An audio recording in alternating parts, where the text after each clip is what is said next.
चुनौती नहीं है। और ये भले जितना प्रयास किया जा रहा है इसको राजनीतिक विषय बनाने का, पर राहुल जी की सदस्यता का जाना या उनकी सदस्यता का वापस आना ये राजनीतिक विषय कभी रहा ही नहीं है। ये पूर्णतः न्यायिक प्रक्रिया का एक हिस्सा था। जब उनको सजा हुई वो भी न्यायिक प्रक्रिया के आधार पर उनको सजा दी गई। सजा के बाद जो प्रावधान थे उसमें उनकी सदस्यता को जाना था, इसीलिए माननीय स्पीकर के द्वारा उनकी सदस्यता ली गई।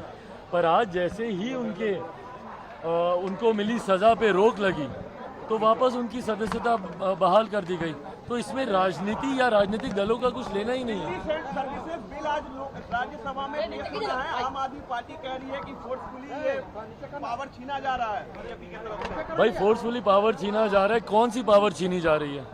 इसमें बताएं ना कि इसमें दिल्ली की जनता के हित का कौन सा हनन हो रहा है जिसको लेकर मुख्यमंत्री केजरीवाल जी को इतनी चिंता है।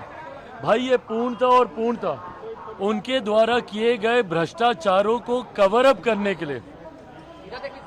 करने के लिए मुख्यमंत्री परेशान है।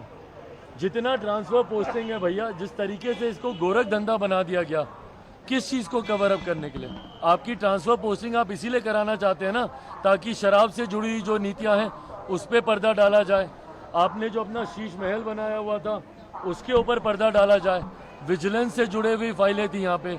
तो इसमें जितनी फाइलें हैं, उस दिन केंद्रीय गृह मंत्री ने एक एक विषय का जिक्र किया ही कि भाई कौन से विषय हैं जिसके खिलाफ हम लोग ये अध्यादेश लेकर आए और अब बिल हम लोग पारित कर रहे हैं। तो मुख्यमंत्री जी की चिंता अपने व्यक्तिगत स्वार्थ को लेकर है, दिल्ली की जनता का इससे कुछ लेना देना नहीं।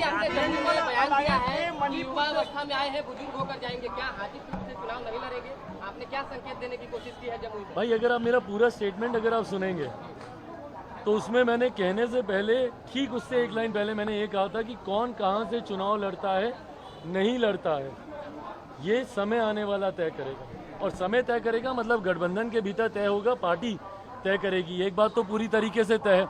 अगर आप इसका कोई दूसरा तात्पर्य निकाल रहे हैं तो मैं पुनः इसको ब्लैक एंड व्हाइट लाइनों में मैं बता देता हूँ कि लोक जनशक्ति पार्टी रामविलास लोकसभा की 6 सीटें जो हम लोगों ने लड़ी थी वो तमाम 6 सीटें हम लोग लड़ेंगे, जिसमें हाजीपुर भी है, जिसमें जमुई भी है। बट कौन सा प्रत्याशी कहां से चुनाव लड़ेगा ये पार्टी का संसदीय बोर्ड सही समय पर तय करेगा।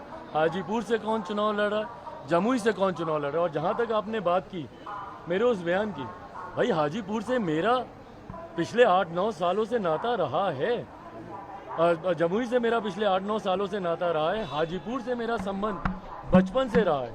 जहां एक तरफ मैं पुत्र की भूमिका में हूं, अपने नेता के जाने के बाद उनके अधूरे कार्यों को पूरा करना मेरी जिम्मेदारी बनती है, वहीं मेरी कर्म भूमि जमुई रहा है। जमुई लोकसभा का ध्यान रखना ये भी मेरी जिम्मेदारी है। तो ये बात मैं हर बार मैं जमुई के लोगों को कहता हूं कि भाई मैं युवा अवस्था में आया था और बुजुर्ग बनकर ही यहाँ से मैं जाना चाहता हूँ। बट वो बुजुर्ग सिर्फ सांसद के तौर पर हो, भाई जमुई की जनता ने मुझे एक बेटे के तौर पर भी अपनाया, भाई के तौर पर भी अपनाया। तो ये राजनीतिक दृष्टि से दिया हुआ ये बयान नहीं था। मेरे जो व्यक्तिगत संबंध जमुई के लोगों से हैं, बट अगर कहीं इसका तात्पर्य ये निकाला जा रहा है, क्योंकि कुछ जगह कुछ विश्लेषणों में मैंने ये सुना कि सरेंडर कर दिया, ये हो गया वो हो गया।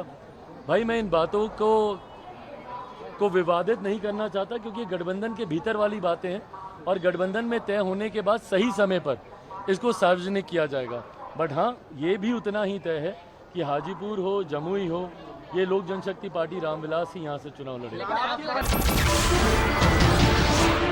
नमस्कार, मैं हूं मानक गुप्ता। अगर आपको हमारा ये वीडियो पसंद आया हो तो इसे लाइक और शेयर जरूर करें। और हाँ, हमें सब्सक्राइब और फॉलो करना ना भूलें ताकि आप देश और दुनिया की कोई खबर मिस ना करें। तो जुड़े रहिए हमारे साथ और देखते रहिए News 24।